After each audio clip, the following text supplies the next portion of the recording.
is up, Geeky Saiyan Army? It's Canaan. It's Jessie. And we are the Geeky Saiyan couple, of course.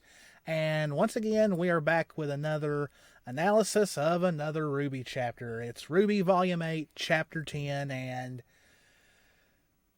oh boy. Okay. So, I'm kind of worried this is going to be a longer one. I'm going to try not to. It's late. We like to do these analysis kind of late at night, because it gave us most of the night, well, day and evening to think about it. And I had to work. Yeah, she had to work, and she came home. We ate, had some other stuff we had to do. So yeah. I apologize in advance if I yawn a bunch. Yeah. So it's just a long day. Yeah, long day. So of course Twitter was very busy after this episode dropped. We all know why, and we will get to it when we get there. But there's more. There's plot that happened in this. Wait, there was an episode. There was more to this episode than only 16 seconds. Okay, so as always, if you enjoy our content, please hit the subscribe button, hit that notification bell, click that like button, leave us a comment. We're getting very close to 400 subscribers. We're less than 20 away, so let's hit that very, very fast. Also, any Bumblebee fans that watch us, which I know you do, if you would like a very special Bumblebee necklace or a Bumblebee mystery box, Jess is taking orders on those. The mystery boxes have been very, very popular. You sold 2 from a person that already bought one, didn't you? Yeah, she just bought 2 more. Yeah, so they're selling pretty well. Plus, anything that I've had a picture of, or if you just want something like with my silhouette machine and everything, I can do it. I can add a listing, so it's. Sorry. No, there's a lot of stuff in the mystery boxes that no one's ever seen before, so. And R.I.P. my hair. This will be the last video where I have this mat of hair on my head. I'm getting a haircut tomorrow. Told him if he'd straighten it, it'd be longer than mine. Yeah, I've put off a haircut long enough. It's starting to get into my eyes and everything. All right, so let's get to the episode. So I believe when we started the reaction, I was like, "Oh my gosh, he's brooding like Batman." It's a very Batman looking aesthetic here with he's not on a skyscraper, but he's inside one, and you got the dark sky and all that. And I don't think Batman would act like he is. No, but we'll get that. To a specific moment that I don't think is very Batman-like. Yeah, so you've got all these ships gone by. So Ironwood gets word that Watts has escaped thanks to Cinder. They still have Jacques in custody, so he didn't get away. And he even says he doesn't give a damn about Jacques Schnee. I was like, does anybody care about Jacques Schnee at this point? And he also learns that Crow and Robin have also evaded capture. So we learn right here, because last episode I was like, well, where'd they go? Well, it turns out Crow and Robin were still there underneath the rubble. So yeah, sadly, we got all excited for that last episode thinking that it might have been Raven. No, it was Crow. It was Crow the whole time. It's funny. Imagine being these guards who pick up rubble and there's a crow there, and then it forms into a man that attacks you. Like, that'd be like, that's... like, he probably retired after that. It's like, well, I've seen it all. There's nothing more that I will ever see besides that. Yeah, poor Robin. She was underneath the slab and all that, and she wakes right up, though. Because it looks like there's, like, something caused it to, like, yeah, angle over her. Yeah. And, of course, Crow leaps into action. At first, I thought he was going to snap this dude's neck, but he doesn't. He just, like, tosses him aside and goes to punch the guy that was pointing his gun at Robin, in which Ironwood's not happy that Crow and Robin got away. Because of course he's not, because anyone that could actually do good things is a problem to him. Yeah, so at first I was wondering why he specifically wants Crow in custody, but we learn why later in this episode, and it's not a good thing. But anyway, you know, he's once again close to losing it, and I believe he's going to ask what's the status of, like, the bomb, and then kaboom. Monstra goes bye-bye. And it's funny, you have this large explosion and this soft music starts playing. Like, it seems like this is a well-known thing that people do, is when a huge bomb goes off, they play soft music, because you've got this very chaotic and destructive thing happening, but it's kind of tempered down with low music and no sound from, like, anything else. So yeah, surprise, Ironwood, and poor Winter has this whole little, like, you know, thing here of her leading the charge to plant the bomb, and Monster blows up right in their faces, pretty much. Like, there for a minute, I was like, holy crap, did it kill them? You know, did they get vaporized? But thankfully, that's not what happened. But very, very, like, it almost looks like they could have. Like, that is not a very good sight to see. And pretty much this whole part is everyone reacting to the bomb. Here's Weiss bringing some snacks, I'm guessing, for Nora, and the bomb goes off, you know, and it's like, holy crap, like, it's almost like an atomic bomb going off. And so it looks like this was maybe some soup. Something to drink and bread is what it looks like. Yeah, I wonder if that's milk. Anyway, I like milk. Anyway, just all this, pretty much all these things of this bomb going off. Now, the thing is, it doesn't seem like any person got hurt by this blast, but these Grimm do. Out. Yes, so of course, this, you know, we learn where all this energy came from later, so that might be why only the Grimm were affected, which is a nice touch. If the Hound wasn't gone, it would have been. Yeah.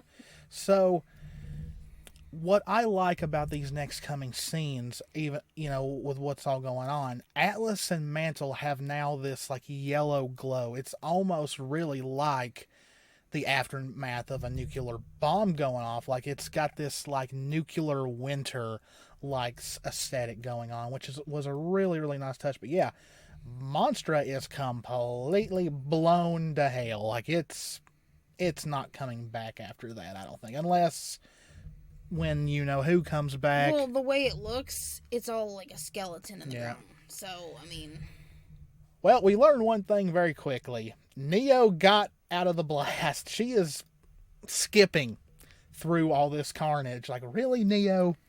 Really? But yeah, Neo's got the lamp and she's just skipping on her merry way. So Winter and all them are okay. Even though they were very close to the blast. It didn't hurt any person.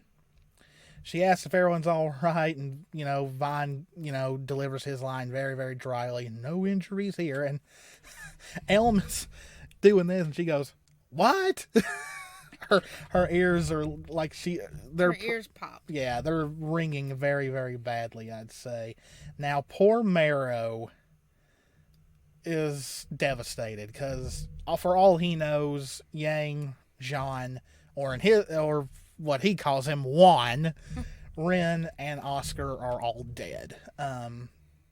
He just starts panicking, like, you know, my God, they were all inside.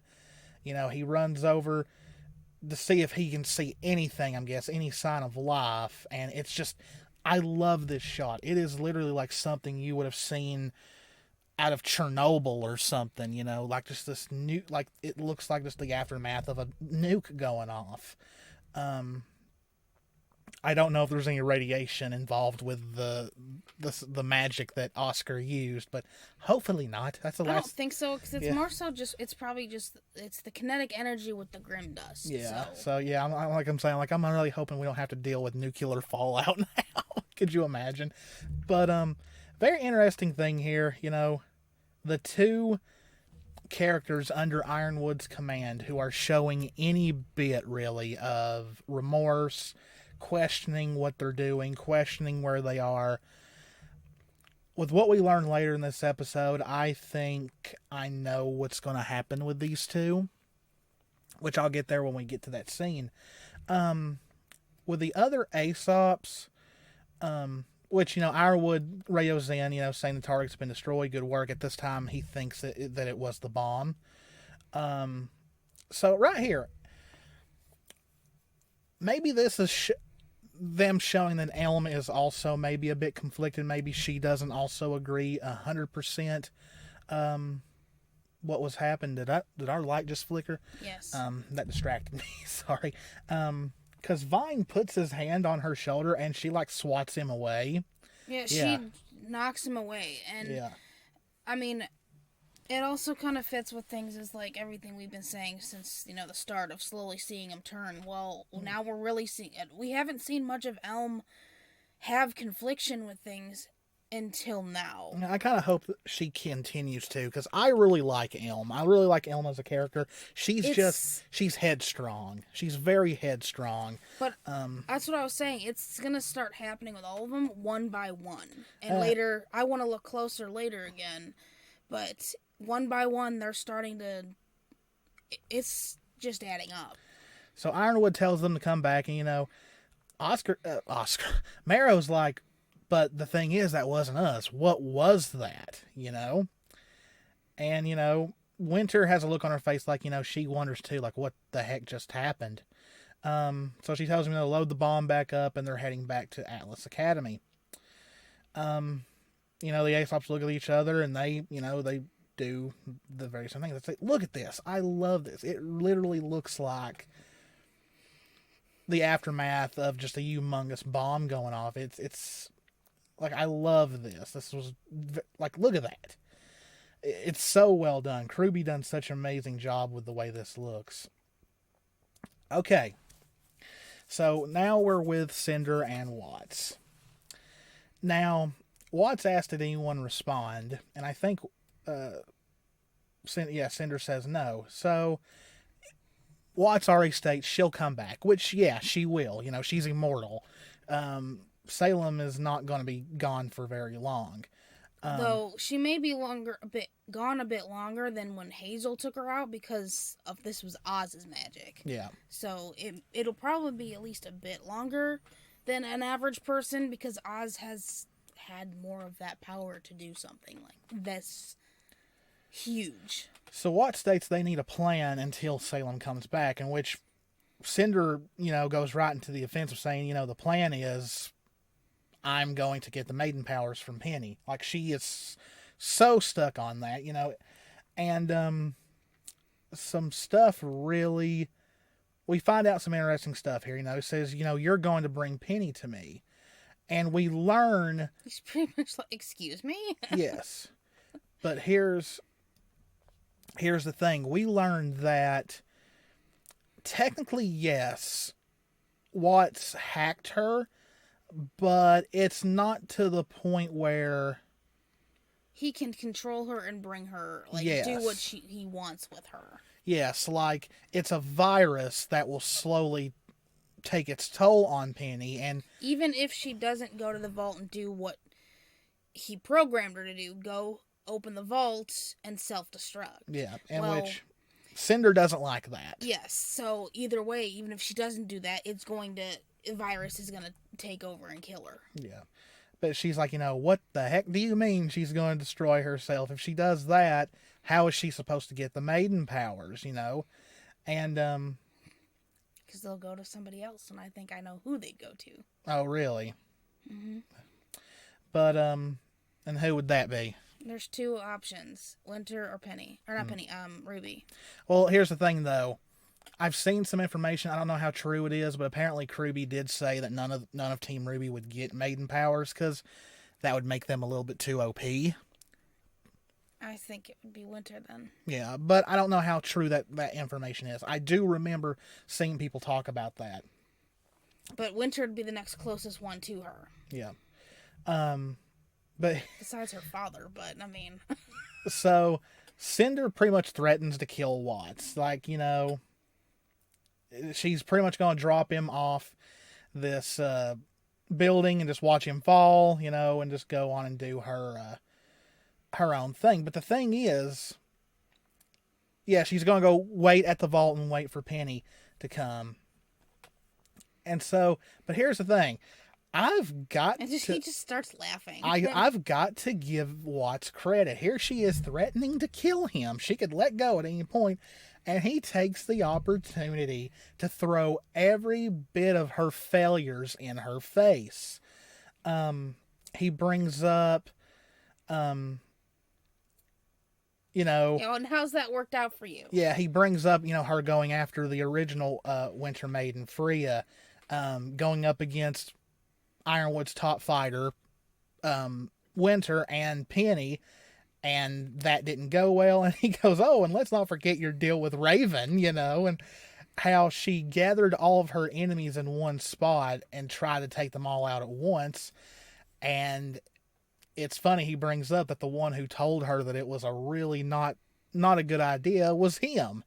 Like, in the way he's made it sound, it's everything that she's done and failed at. Yeah. And this probably goes beyond, like, those incidents. Yeah. Like, between, you know, getting the Winter Maiden and going after Raven and all that. Before that, even. Probably even closer to Beacon. Yeah. Or Haven, I should say. Yeah. And it's like... everything he said that's not, you know, pretty much telling her it's not a good idea. You're not going to get what you want that way. And, well, she hasn't listened at all. Yeah, and he says, you know, you think you're entitled to all this because you suffered, but he said suffering isn't enough. You can't just be strong, you have to be smart, which... It's telling the truth. Yeah, because, I mean, we've kind of seen that already with Tai Yang training Yang. He told her that, you know, you needed to fight smarter. Don't rely on your semblance all the time, you know, because sometimes brute strength isn't going to get you through everything. He says, you know, you just can't be deserving. You have to be worthy. But all you have ever been is a migraine. At first he thought that she was just gonna drop him after that point, but no, she doesn't. She doesn't kill him, and like it really seems like his words, I don't know if they got through to her, but they hit home because she just walks away, sits on the edge of this building, and she sheds a tear. So I don't know where exactly they're going with Cinder. Because I know that I was very sympathetic with her after we saw her backstory. And yeah, I still am sympathetic for her because she never had a chance. Yeah, she's evil, but evil is created. It's not born. And like... This next part I will add to it. Like, I have some new thoughts on this. On stuff with where things could go. I want to wait until we bring that up. Okay, but yeah, it's like, you know, it's I just don't know. I don't know what they are, like, maybe it's a way to show that she's running out of time and what she wants, or I don't know. She's going, like, she's not. And like he's just as surprised as we are, I think, that she didn't kill him. He's escaped death several times now. Yeah. So we see here that Yang, Sean, Ren, and Oscar are alive. They are fine. They must have been protected by something, because they were still within the well. They were right in front of him. So. Yeah. So here's the first big Bumblebee moment of the episode. So finally, the prophecy has been fulfilled. Blake finally called Yang.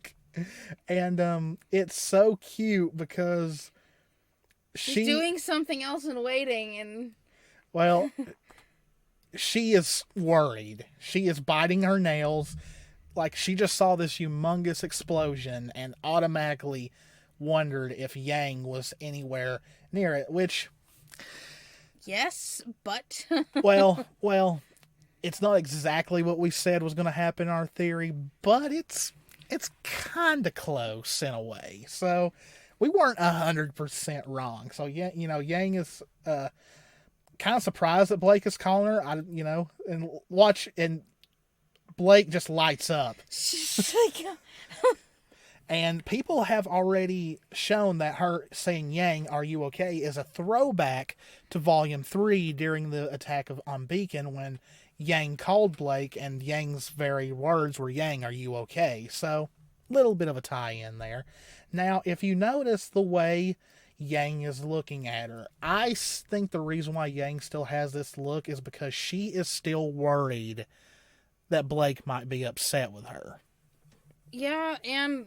like, look where they are. I mean, yeah. And they don't know how they're going to get out of there yet. And I think RWBY has kind of still tying that in with that scene because, of all people, it's Sean who answers for Yang that, yeah, we're fine. And he looks at her like, I may have missed your point in that one episode, but I know now, you know? I mean, come on. He's That's the way the face looks now. It's, oh yeah, I'm catching up now. Yeah, I mean, he's got a gay sister, so I mean, he should know these things. But for all we know, he has more than one. Yeah. We've only seen the older ones. But yes, I think this is a perfect tie-in to, I believe it was chapter 4 when that happened? I think so. Where they had the whole interaction of her saying, do you think she thinks less of me? Jean originally thought she was talking about RWBY, but then she was like, yeah, RWBY, meaning she was talking about Blake, and I like that where Yang was maybe a little trepidatious in replying to Blake because she's worried that Blake may be upset with her. It's Jean who comes up and says, hey, yeah, we're fine, and he gives her this look like, hey, I know, and it's going to be okay. You know, puts his hand on her shoulder and all that, so... Yeah. John being a little bit of a wingman right here in a way. So, and you know, they ask, you know, are you guys okay? And she's like, we're alive. Look at poor Oscar. He has had a hell of a ride this volume. Like, poor kid. I feel so sorry for him, but people wanted him to do stuff. And we learned a bit, too, on why he's not, like, in worse shape. Yeah. We will learn that. So I like this little, you know, Ren helping him up, and Blake tells the others that, you know, that Yang and them are okay. And they ask, what do we do about her? And there is Emerald. And poor Emerald. I know people are going to say no body, no death, but I just, unless Hazel was somehow protected like they all were, Hazel might be gone, guys. But who knows? We don't know yet. We do not know yet. We also know that, like, when he told Oz, he was do it. Because that energy would have directly hit him and Salem. Plus... So, he was sacrificing himself so they could get away. Plus, when Salem was constricting him, he was losing consciousness. Yeah, his eyes were rolling in the back of his head. So... we don't know if Oz killed her fast enough. Yeah, I'm going to say 50-50. Yeah. I'm going to just be in the middle. He could be dead. There's also a way he could be alive, but I just think they would have shown. I don't know. Maybe they want to keep it a surprise. Who knows? But it's also possible, like, because I said he sacrificed himself, and what he said about his sister. You know, he could have done that to free everybody else and go back to his sister. Yeah. So yeah. I mean, either way, it would, you know, that'd be definitely a big thing for him to go like that. To, you know, save everybody for now. And, or help save everybody now and go back to be with his sister. So this was a very sad thing, because I do believe that she's got some tears in her eyes. So another major loss for Emerald, and, you know, and kind of probably going toward her having guilt over the side she chose. So pretty much Blake gives them directions on how to get to them the fastest. It was Weiss that did. Oh, was it Weiss? Okay. Because Weiss was able to direct them exactly. Yeah. So like, you know, they tell them we'll see you soon. A little wave. Yeah, Blake gives this really cute little wave. Like, RWBY looks exhausted. Everyone has mentioned that she looked exhausted, but yeah, Blake gives this. What we learn later in this episode, like, it does kind of seem like it's a timid wave in a way. Like, I look at it this way. It's a timid wave, but it's like an affectionate wave. Like, she's very relieved that Yang is okay. And, well, we'll get to that because I really want to dig into that scene. So, yeah, Yang says you can't be serious. You want us to work with her. So, yeah, they've already gotten into the subway tunnels. Yeah, so they've got pretty much Emerald walking like a prisoner. Yang's got her gauntlet pointed right at her. Jean's got his sword out. The only one who doesn't have his weapon out besides Oscar is Ren. And we know why, though. But Oscar says it makes the most sense. We're all enemies of Salem now, including her, in which Emerald tries to buff it off, saying, I agree with Blondie. You don't like me. I don't like you. It's best that we just part ways and you never see me again. Well, Sean's like, hell no. No, you're not going anywhere. No. And like, he means it, because you've got to remember,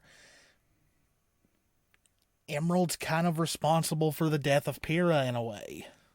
Yeah. So this is a little bit more Arcos crumbs for you. Because, yeah, John would be angry toward Emerald. Not after everything you've done. And Ren does have his weapon out, but he's not pointing it toward. I think Yang's really the only one that's got her weapon pointed at Emerald, where Jean and Ren kind of, I think, have their weapons out in case they run into Grimm. But Jean, John has was already really serious about it. Like, where the tone in his voice. Where Ren is just, he's got his weapon out just in case. And Ren says we can't let all of our actions stem from fear. And if she could help us, I think we should consider it. And the way Ren has been since Volume 7, this is going even more with your theory that Ren is finally going back to more like himself. He's being the more level-headed member of their large group, which has usually always been Ren's role. And then, of course, Yang says she's part of the reason I have this. And she took, her weapons. Yeah, she's got Emerald's weapons. And I'm not just going to forgive her, she says. And, everything that happened at Beacon, she lied to us, she tricked us, which is all true. But they once again have Ren look at Emerald, and she's got purple petals. Now, purple petals... What is usually purple associated with emotions? It's not melancholy, because melancholy is usually like blue and all that. So I can't remember off the top of my head. I'd have to look it up, but I think it's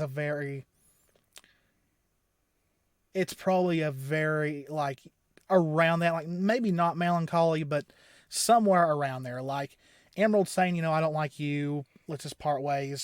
She's not being true about how yeah. So they're showing more that Ren knows what's going on here. They say she's dangerous, you don't have to, and he says you don't have to forgive her. You have every reason to feel that way. No, Oscar's on to say that. Well, I thought I said Oscar. I don't know. I thought you said Ren. Just maybe give her a second chance. And see, that's going along with the whole... Because back in the olden days, like long, long ago, it was considered more virtuous to give people who done you wrong a second chance instead of holding a grudge. Because at one time, plotting revenge and having revenge was considered one of the biggest sins you could commit. It's way more virtuous and way more of your character to give people a second chance even after they've wronged you. I mean, she's obviously going to, she's going to have to pay for what she did, but the thing is they could use, they could use her now. Yeah. They need to start building something. You may not trust her, but giving a second chance would help things, regardless of what she's done so far. Yeah, and then Oscar alludes that they've already gotten a lot of help from someone they don't exactly trust, and Ren, Ren is just so good at picking stuff out, and Ren says... Even the expression, he goes, with a slight smile there, I know I had a feeling. Yeah, and Ren guessed that, yes, Ozpin helped them. And, of course, Jean and Yang are like, what? Oz is back? And, Oscar spits some truth here. He says, I know how you feel, but he saved me, Now, here's the thing.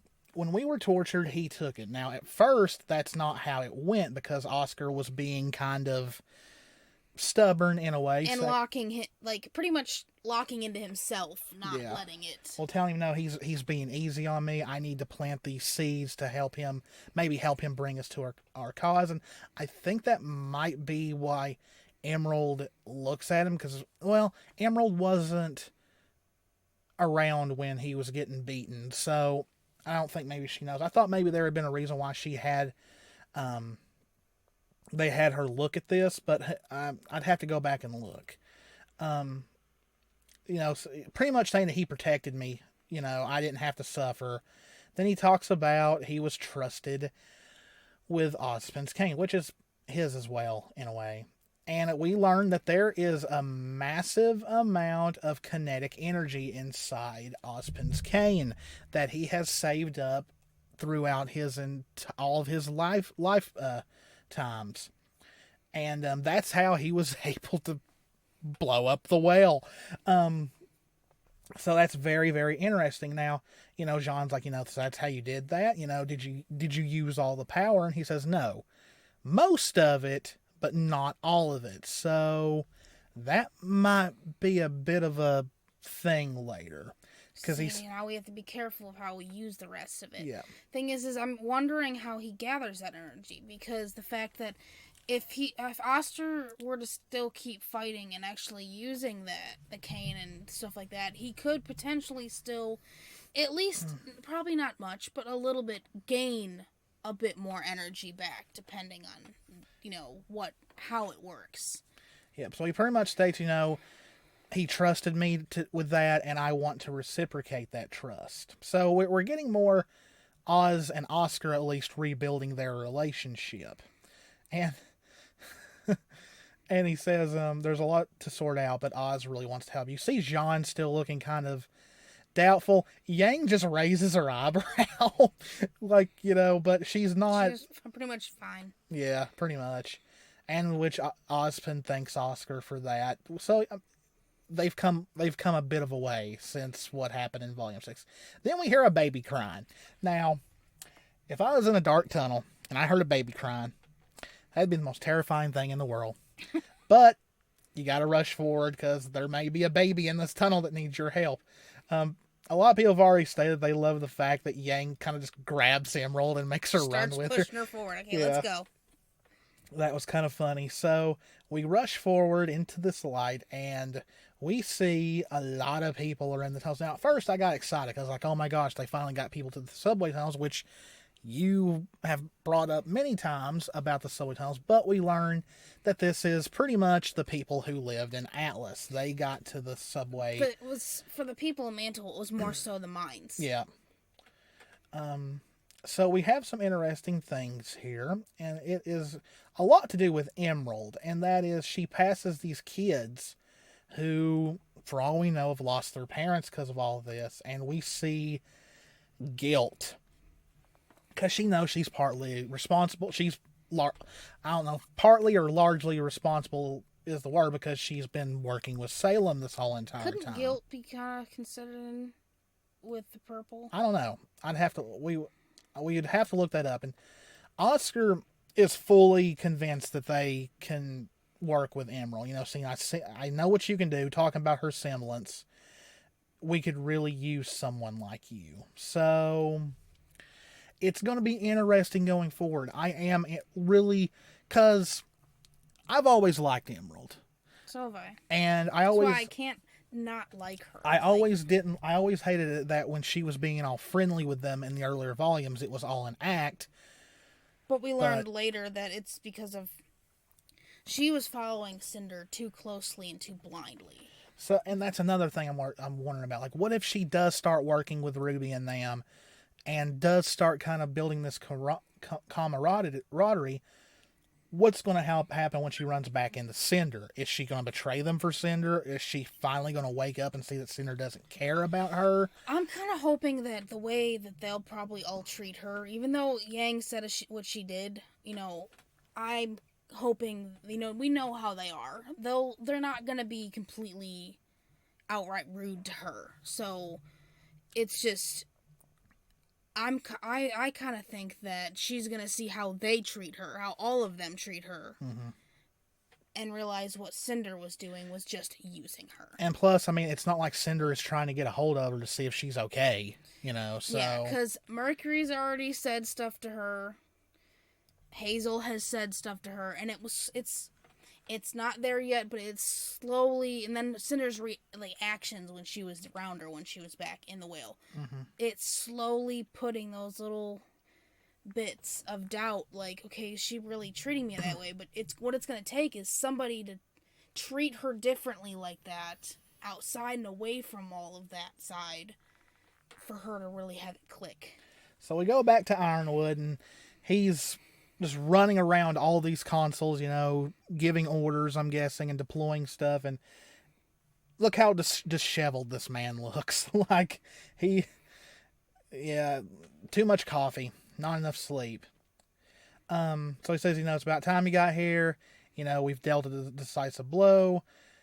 But then Winter goes ahead and tells him that wasn't us. That wasn't our bomb. We didn't drop that bomb. And Elm's face. Okay. Like, Marrow's already worried enough. Elm's face looks different than it would have in the past where she was with all of them. So that's another thing that points to how she reacted earlier. So she says they've still got the bomb, and of course he's like, where did that blast come from? But but he's like, oh, well, we still have the bomb, that can be useful. He says Penny still hasn't come to the vault. He questions whether Watts was as good as he claimed he was, or if he betrayed them.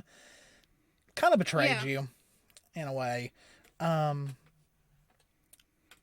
So, he lets them know that Cinder attacked, and that, that Crow and Robin have escaped. Of course, Harriet is like, oh, I'm going to go get them, which I don't think Harriet could have handled Crow and Robin all by herself, but he says, leave them be. Salem will be gone for a little bit, but, she'll come back, and she'll throw everything she has at us until there's nothing left. And they're already, he said, like, as far as there being nothing left, they're already close to that.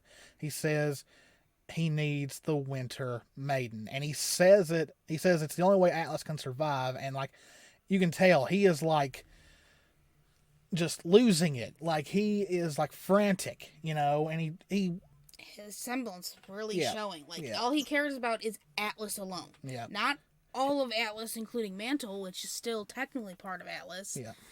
He doesn't care. So he composes himself and says to bring Jean, Ren, and Yang to him.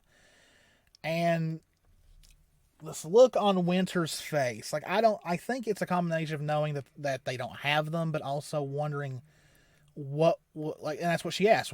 Why? What are you planning to do? And he says, he had Crow, and he didn't do what he needed to be done. He said he won't make that mistake again.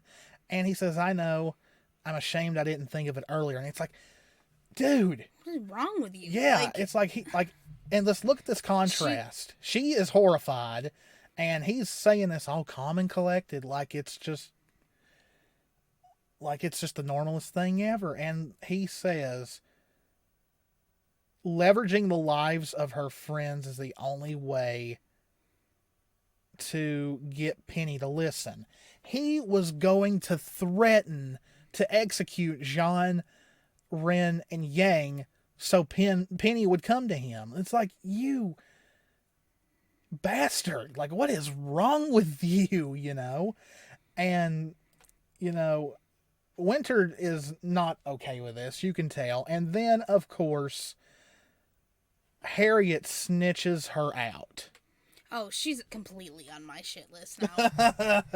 Oh, yeah, you were so convinced that Harriet was I thought that maybe, the reaction she had at the beginning when Ironwood shot, that other chairman, and seeing her slight reaction and look at Winter, I thought, okay, maybe this is that first little glimpse of an edge when she looks at Winter. Okay, maybe that's the final piece to have her start, wondering things. Nope, she's gonna stick to her orders, whereas... just and I was almost worried that he was gonna shoot her or something. I was worried. I was like, get your hand off her. But so he pretty much tells them that, she allowed them to go into the well and they never came out. He gets this all mad look and all that and lets her go. He pretty much says that was our last chance. But Harriet leaves out the main things of the other reasons why they went in the well. They went for Oscar, but they went to find the lamp. Yeah, but she ain't going to tell him that, though. I know, that's what I'm saying. She left those pieces out. I don't think it She only cared to snitch. Though. Yeah. But, so yeah, he has his little rawr moment and destroys his console and all that.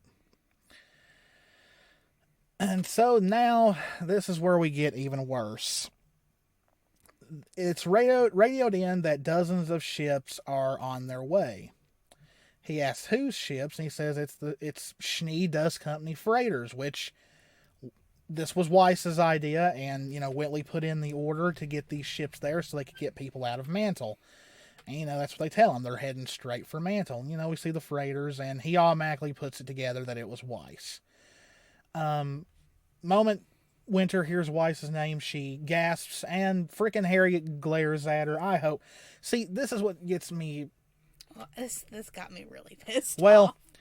The The thing is, not only is she a snitch, she went above her rank. Because Winter outranks her, and I'm not a military person, I've never been in it, but you would think that would earn you like something, at least like a talking to or something. So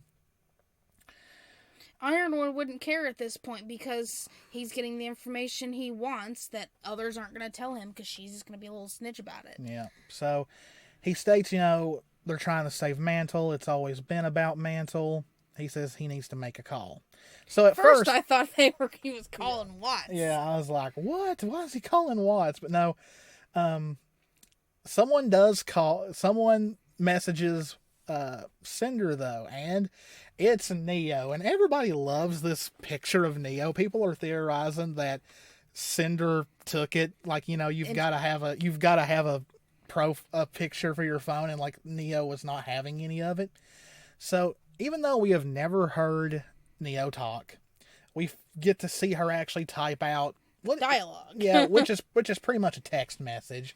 Says your boss won't stay dead, but you will without this winky face. So she uses emojis, and she says, So I've heard some people say, "Okay, Neo, who took the picture?" It was more than likely a timer, but I love how she's like, "Look what I got, na na na na na." It's like she's rubbing it in Cinder's face. And Cinder doesn't like it. This goes with what I was saying earlier when I said I had some thoughts on that when she sat down and the look on her face. Makes me wonder, if she does get a hold of the lamp, which obviously, if things are going that way, she'll get it from Neo for whatever Neo wants. Well, I'm wondering, though, and that's what some people are asking. Watts asked, who is it? Did someone survive? And she says, if you want her name, you know what you owe me. And like she starts typing something else, but we don't get to see what it is. So we know that because of what Cinder said in Volume 6 that Neo was targeting Ruby, because Cinder has put it into Neo's head that Ruby killed Roman. So many are wondering, will Neo end up finding out the truth through Jen or something like that? Because a lot of people are thinking that Neo is eventually going to turn on Cinder. And like it's kind of already planted here a little bit with her kind of blackmailing her. But we'll see. We will see. But the one thought I also had on that was as a possible option, not exactly, but if by chance Cinder did get the lamp and she's not near Watts or whatever, that Cinder would use that question for something unrelated to what Salem would want. Yeah, who knows? For her, something different for herself because of the confliction that Watts has really opened her eyes to in a way. Mm-hmm. That was my thought on that as another possible small option. So here we go. Everyone is finally reunited, and we get this amazing new song. I'm gonna give my thoughts on what I think the song is, who it's for. I've got two ideas who it's for, but anyway, this is adorable. So RWBY and Yang don't act like sisters. Well, the first person she greeted was RWBY. And they do this very cute little spin. It's kind of reminiscent of one of the hugs they did in Volume 2 when they reunited after RWBY was kidnapped. Except this time Yang didn't suffocate her. Yeah. But this was really cute. RWBY even kicks her legs a little bit, which was really really like adorable. the little sister thing. So it was very precious. And she's got tears in her eyes. It's just so freaking precious. Which, you know, Yang says, "I missed you too." So there, like we said at the beginning of this volume, they are sisters. They're gonna disagree, but it obviously shows she still loves her and she still does trust her. So it's... And even though all she said was, "I missed you too," the look on Yang's face kind of says, "I'm sorry," in a way.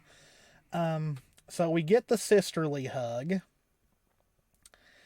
And Lancaster shippers are already talking about this right here. You know, them holding hands. And then Yang everybody loves the way Yang walks right here. It's like, everybody's already said it's like a swag walk.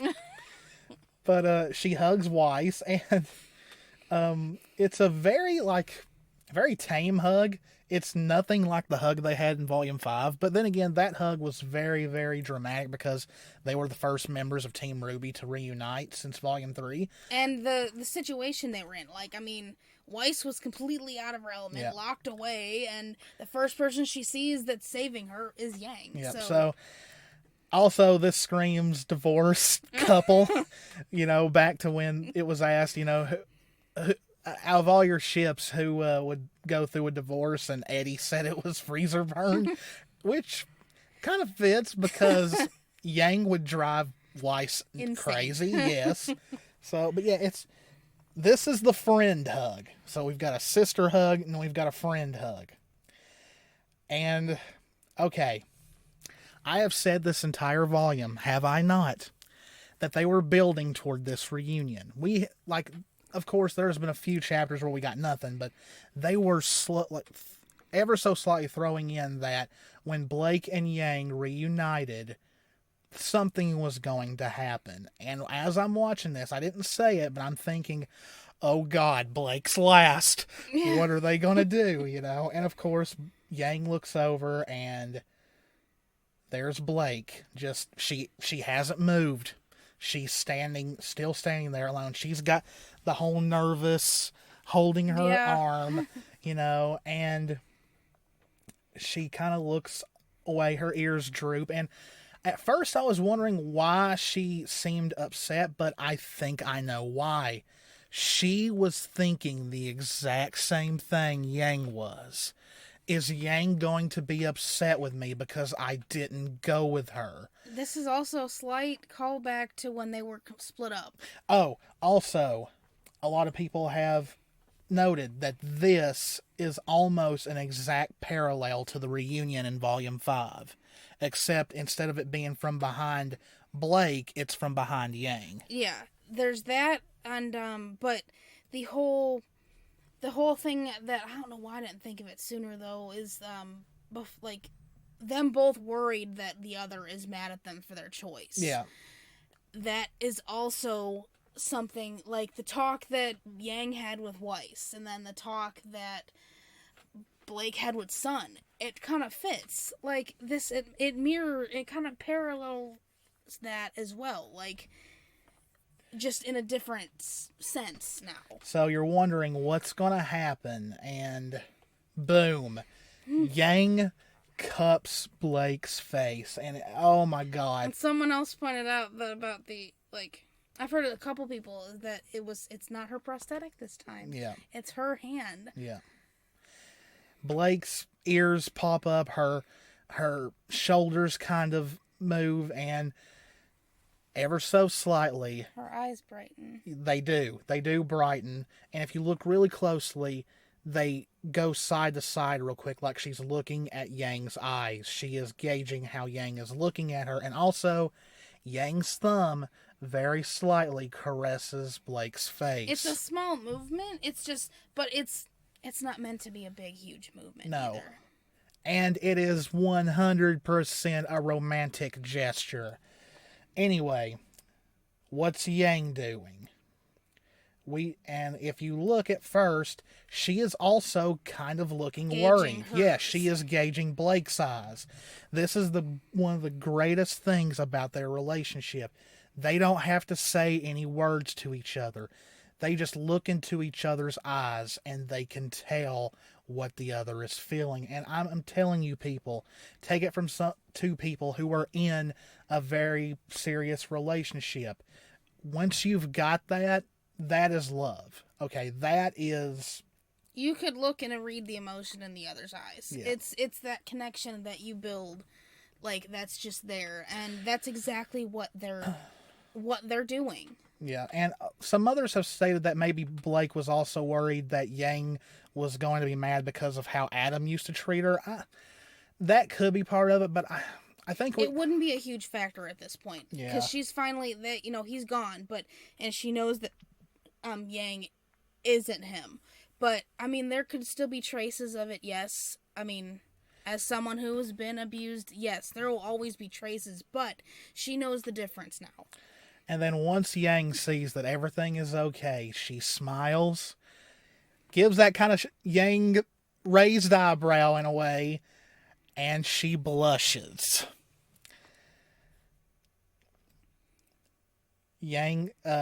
Blake smiles as well. She gives us... It's not as definitive as her blush in Volume 7, but if you watch it in top quality, Blake does blush as well. She smiles, and they once again lean in for the head touch. I almost cried. Yes. I'm going to quote Hunter in him and Cal's video. I don't know what's gayer, being gay or what the hell they have. That was such a great quote. Props to Hunter for that one. But, of course, we've got people saying, why didn't they kiss? Because people are claiming this would have been the perfect moment. Not really, no. No, I mean, yeah, it could have fit, yes. It could. But it would have overshadowed everything else to come. Yes, and I believe that because they made this moment so strong, that there will be another moment for a kiss. Like, that'll be perfect for a kiss. Like, I think there will be a kiss still. It'll eventually happen. There will be a prominent moment for it, just like the Renora kiss. That was definitely the moment for it. And it may be this volume. But... to me, this is better than a kiss. This speaks so much louder than any kiss ever could. And, like, it's their own thing. It's something they do. If you ask me, this is Blake and Yang's way of kissing. Also, there's so many people in the room, but they are in their own world where only they exist. That is love, people. That is when you have something very special with somebody. A great example, the last con me and her got to go to. Actually, I think it was the con before the very last one we got to go to before all this happened. We went as Blake and Yang as Beauty and the Beast. And we went to the formal. And they started playing Beauty and the Beast. And... I don't know what it was like for her, but to me, when we were dancing and looking at her, we were the only two people in the room. The only thing I slightly noticed was a photographer that was doing videos through the ball. He circled around us a few minutes. Like, he saw us and came to us because he saw the theme of the outfits. Yeah. He knew who we were, and we knew who it was based off of. So that was the only thing I noticed other than that. And so, yes, I know it's that exact feeling, and I know our first dance will probably feel like that, too, for our wedding. So yeah. It's that kind of thing. Mm-hmm. And the head-touching thing is, I've said it in the past, and everyone else I know has too, it is such a huge, strong thing. And it's just meaningful. Like, it's more meaningful than words. There's really no words to put to it. And like the lyrics that are playing here, it's, my life is paused when you're not there. And they timed that over that. Yes, like, those exact lyrics played over this scene. And I'm telling you all, whatever this song is end up called, it's going to be either two things. It's either going to be a Bumblebee song or it's a Team RWBY reuniting song. And but that part of the song is for Blake and Yang. Like, we won't know until we see the entire song and see all the lyrics, because it's like the song that they played at the rally in Volume 7. You couldn't really tell from what you heard in the show, but if you go back and listen to it and read all the lyrics, it should have been the Bees and Team Funky at the dance club. Yeah. We just didn't realize it until we heard all of it. So yeah. So it's the same thing with Nevermore. Yeah. We didn't realize exactly until... Because you don't realize it when you first hear it, and you don't have the lyrics in front of you. But Callan Hunter called it. Many others have called it. And I'm going to say with 100% confidence that Bumblebee is now canon within the show. It is a romantic relationship that is canon in the show.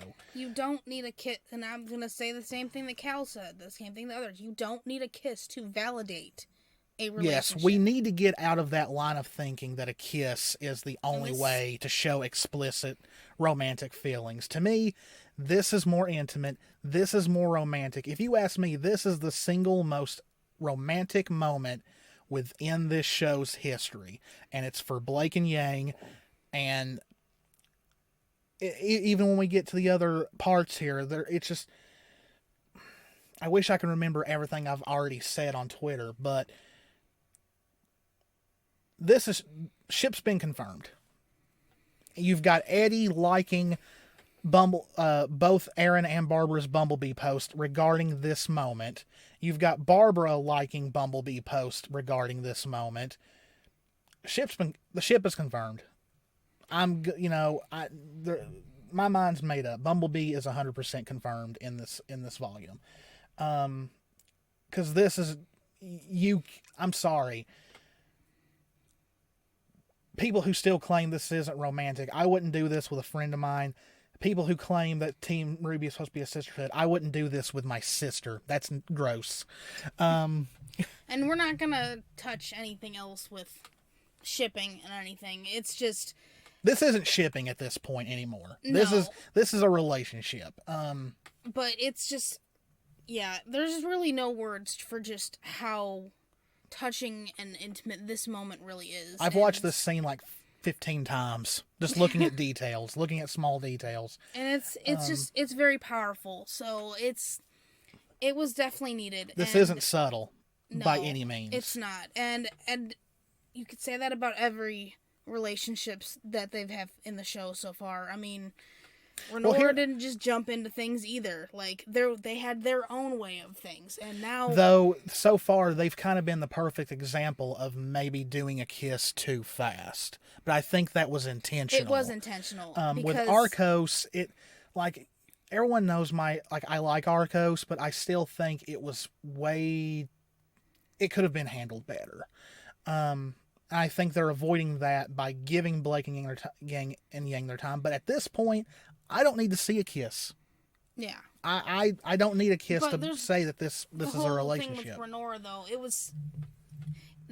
would show what you said. It's just, it was needed, but it was definitely also needed as part of of Ren's side. Yeah. Because we obviously saw why. He needed to unlock that other part of himself, which we'll see, the Ren we know again. I kind of wished he had looked at Blake and Yang and we could have seen, but they're not going to do that yet. We'll get that moment at some point. Yeah. We will. Maybe before the kiss? Maybe. But, anyway, to sum it all up, it's no longer a ship. It's a relationship within the show. It technically has been since the end of Volume 6, but and we've still got people saying, what about Sun? Blake never did anything like this with Sun. I'm sorry. And they never were technically dating. Yeah, and the kiss, like I've always said, the kiss at the beginning of Volume 6, that wasn't a romantic kiss. that was more platonic than when you kiss your mom on the cheek. And no shade at Black Sun shippers. You can ship whatever you want, but it's getting a little annoying with people saying, oh, wait till Sun comes back. Like, they're not going to do that while setting up a same-sex relationship when it's kind of still a touchy thing to put in. Yeah. But yeah, like Bumblebee is canon. It's romantically canon within the show. Then where's Nora? Yeah. And once again, and it's just the typical Ren too, like the one we missed. He doesn't technically sound worried. He's like, "Where's Nora?" He's kind of like suspicious in a way. Where is she? What's she up to? Yeah. And then there's that slight edge of, I want my moment too with her. Yeah. I've been away and I finally understand. Like, that kind of fits with my whole thing too. Like, I didn't mention it in the reaction, but that's also the undertones of well, that. we were kind of busy freaking out about Blake and Yang that we completely skipped. Yeah, it's just, but, like, he's just like, suspicious of where Nora is. When, he kind of probably, for whatever that he saw around them, mm-hmm. He's probably, I want my moment too. I need to see her now. And like I said, Blake and Yang are in their own world. Nothing else is existing right now. Blake's got her hands on Yang's hips, for goodness sakes. And Ruby and Weiss are just looking. They've, like I joked on Twitter, this right here is it's a sneak peek of Blake and Yang's wedding and Ruby and Weiss being both the maid of honor. So yeah, he asks where's Nora, and Ruby and Weiss go from smiling while they were smiling at Blake and Yang to going like, yeah, it's like Weiss like, I've got to tell him.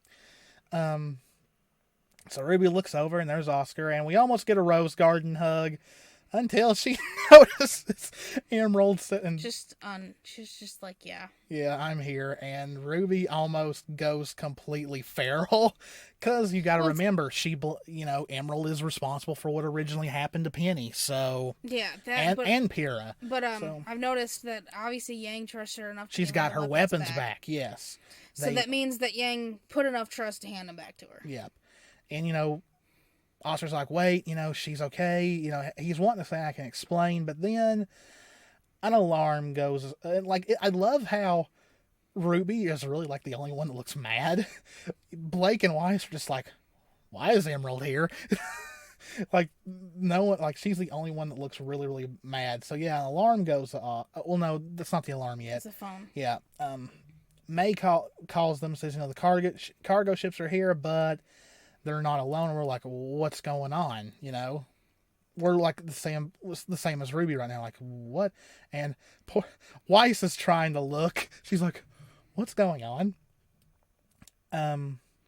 So we start hearing explosions, and the call, and she and she tells everyone to get into the mines. Which is something I had called before, that I said that if anything, because they're that close to the mines, getting into the mines would save them enough. Yeah. Like, because they could get through them, plus they have enough. There's enough faunus that they have there, like that could get them through the mines, because they would know where everything is. If they need to dig through anything, that mole faunus was what's her name's dad. Yeah, and I love. No, I think she said it was his uncle or something like that. Yeah. Family. I love when the alarm goes off. Look at Blake's ears. They like instant cat. Yeah, like I love how animated her ears are. I know I've said it over and over, but that's a new one. And people have already been saying, I love the bees just casually existing next to each other again, because everybody has missed it this volume. I bet anything her ears would have done that if. Well, when cats and dogs hear alarms... I know, but I meant when she first saw Zwei and she panicked and ended up on her bunk. If her bow wasn't hiding it, her ears would have done that. And even Yang's like, my ears. Yeah, Blake puts her hands and pulls her ears down. Yeah. Well, you gotta figure that even though Blake has got human ears, her cat ears are probably way more. Yeah. Because in real life, when dogs or cats hear alarms, they raise hell because they don't like it. It's way more high-pitched for them, because I believe dogs and cats both do have higher senses of hearing than we do, because, they hear things. They've got to hunt. Yeah, because they've got to hunt and all that, if they're not domesticated. Which calls back to... Well, actually, domesticated cats still hunt, so... Well, it calls back to when Yang shows up when they're fighting at him. Her ear twitches and listens when he can't hear it. So Atlas's news thing looks a lot like CNN. Yeah, it does. Like, it's got a very CNN look. So anyway, they pull it up, and the Atlas military is bombing the cargo ships. And I'm just like, Ironwood, you bastard. Like, he's officially a villain now. Yes. Thing is he's doing this despite everything. And it's like, those ships could save the people of Mantle and get them out of there while everyone focuses on trying to save Atlas. Mm-hmm. He's not seeing that because it's not his way. And everybody's been grilling Ironwood here. Is like, did he really have people set up some lights so he could darken the room and make himself look like this? And some people said he looks like he's going to start singing Bohemian Rhapsody. I would have died if someone somehow can animate him looking like this and start singing Bohemian Rhapsody. I would love it. Mama just killed a man. Well, this points to what I was saying at the beginning, where he thinks very highly of himself. Yes, and he may have been brooding like Batman, but this is definitely the opposite of Batman. Yeah, but if Batman turned evil, maybe. But yeah, I think at this point, Ironwood is definitely a villain at this point. Yeah. I wouldn't be surprised if the next 4 chapters are all within this hour, and it's them dealing with Ironwood instead of Salem. But anyway, he goes on saying, it's been his mission to protect Atlas, its technology, its future, from those who would destroy it. He said, he brings that their enemy is crippled, but one individual still denies Atlas, and he's blaming on Penny. Well, what he doesn't know is Penny is not hearing any of this. She's out cold, still from the attack of the Hound. So we've got everyone, including Emerald. So Emerald is, she's had the opportunity to leave. Yeah. He says, Penny, wherever you and your friends are, you need to listen.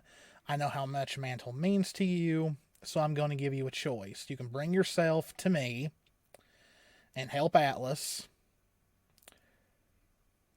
and Mantle will be left to fend for itself. So he does realize everybody in Atlas and Mantle is seeing this, probably, right? So, this is not going to end for him.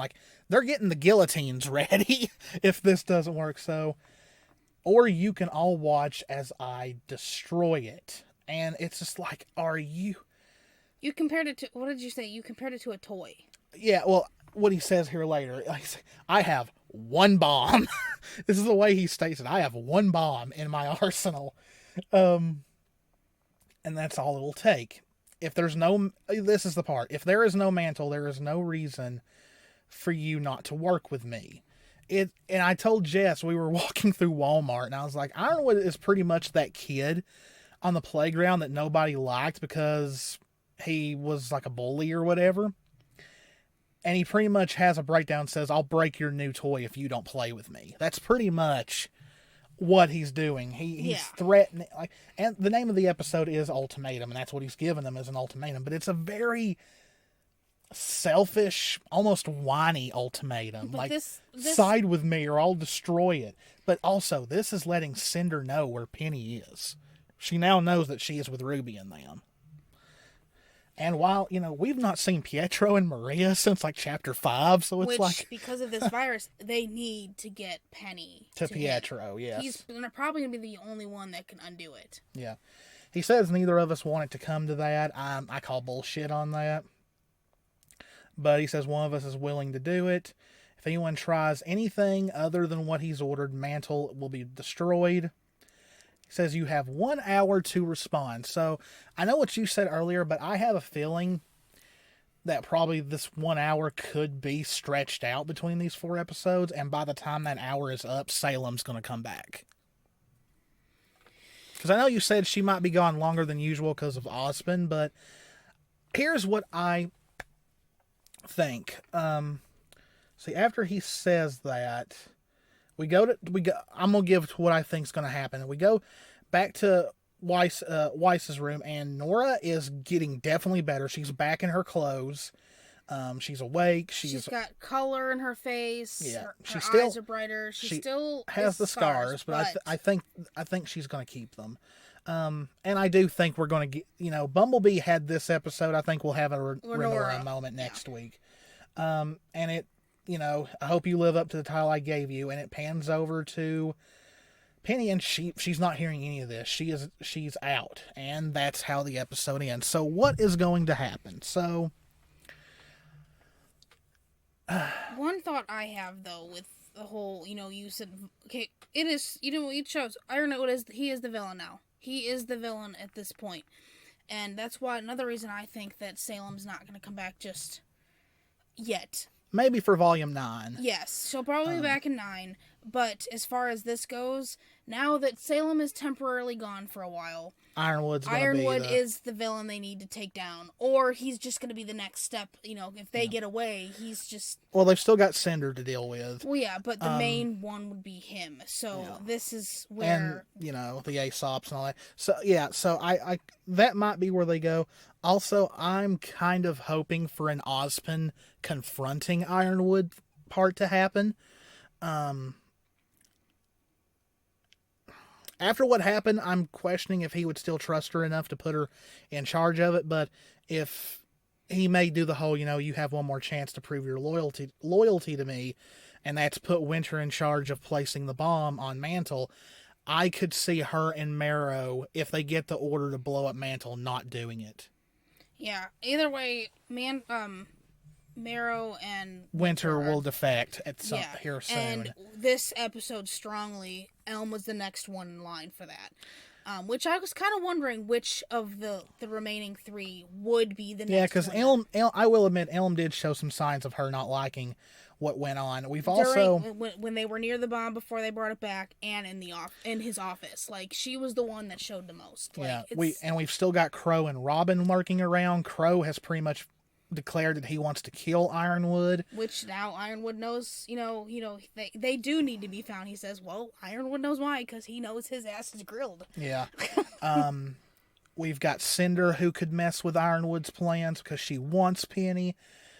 Like I said, Pietro and Maria still haven't come down yet from orbit. Which, the volume takes, of course, over 2 days. So, for us, it's been weeks since we've seen them, but it's only been a few hours at, maybe, I'd say between Volume 1 and now, there's been about 36 hours, 36 to 40 hours. Well, no, if we were at 40, we would be close to 2 days. I don't know. It could be within the 30 to 40 range at We'd this have point. to watch this continuously to kind of piece that together. Yeah. So. Which is easier to do once they come out on Blu-ray. It's hard to do it when they're going weekly. But great episode, and that's not just because of the Bumblebee confirmation. And yes, all of it. Yeah, but yes, that's it. That is what I'm calling it. It's the Bumblebee confirmation. We didn't do our balloons or our poppers because that's saved for the kiss. I do still think a kiss will happen. Could be this volume, could be Volume 9. But I want to use that old saying about the chicken eggs counting the chickens before they hatch, but at this point, which it's not been a matter of if, but it's been a matter of not if but when it comes to them. But now we are we're there. We're a step or so away. Yeah, it's a boulder's about to go over the hill, and one little pebble is keeping it from going over that ledge. That's how close we are. So it's hard to say because they could really stretch things out in these last 4 episodes, but at this point with how that went, and I think the kiss may still happen this volume. But as I said, I don't need a kiss. I think the forehead touching is pretty much their way of kissing. That speaks louder than any kiss. So, yeah, Bumblebee is canon. We'll have our Renora moment this next episode, I'm pretty sure. Hopefully they come up with a plan and it's not just surrender. Oh, I don't. They've come too far. Yeah. Interesting to see how Emerald works, if she does work with them. Very interesting what they're going to do with Crow and Robin. Like, where are they? What Cinder's going to do? What Neo is going to do? Like, there's so many variables, and we've only got 4 episodes left. But anyway, that was our analysis of Chapter 10. So much happened. But anyway, hope you guys enjoyed it. If you did, please hit the subscribe button, hit the notification bell, click that like button, leave us a comment. Though all hateful comments will be deleted, just to let you know, because we don't put up with that on our channel. But yeah, tell us what you think of the episode. And I don't think we got any more shout outs or anything to do. This video was long enough. So as always, guys, this is Cannan. This is Jessie. We love you all very, very much. Take care of yourselves. Stay safe out there. Stay warm. And we will see you in the next one. Bye. Bye.